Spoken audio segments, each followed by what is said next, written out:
নমস্কাৰ। সৰ্বপ্ৰথম মই বাঙালী পৰিষদ অসমৰ তৰফৰ পৰা শেহতীয়া নিৰ্বাচনত বিজয়ী হোৱা প্ৰতিগৰাকী প্ৰাৰ্থীক আমি আন্তৰিক অভিনন্দন আৰু শুভেচ্ছা জ্ঞাপন কৰিছোঁ।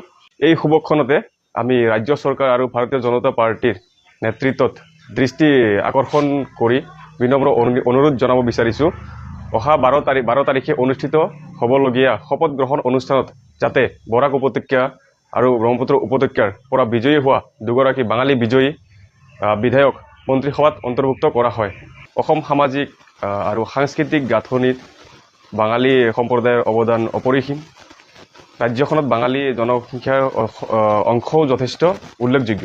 সেয়েহে আমি দৃঢ় বিশ্বাস ৰাখিছোঁ যে সাধাৰণ বাঙালী ৰাইজৰ আশা আকাংক্ষাৰ প্ৰতি সন্মান প্ৰদৰ্শন কৰি আৰু বৃহত্তৰ অসমীয়া সমাজৰ সমন্বয় আৰু সহাৱস্থানৰ ভেটি সুদৃঢ় কৰাৰ স্বাৰ্থত বিজেপি নেতৃত্বই আমাৰ এই ন্যায় দাবীৰ প্ৰতি সহৃদয়তাৰে বিবেচনা কৰিব।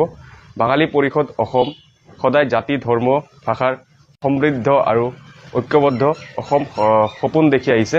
এই সিদ্ধান্তই নিশ্চয়কৈ সেই সম্প্ৰীতিৰ বান্ধোন আৰু শক্তিশালী কৰিব। নমস্কাৰ।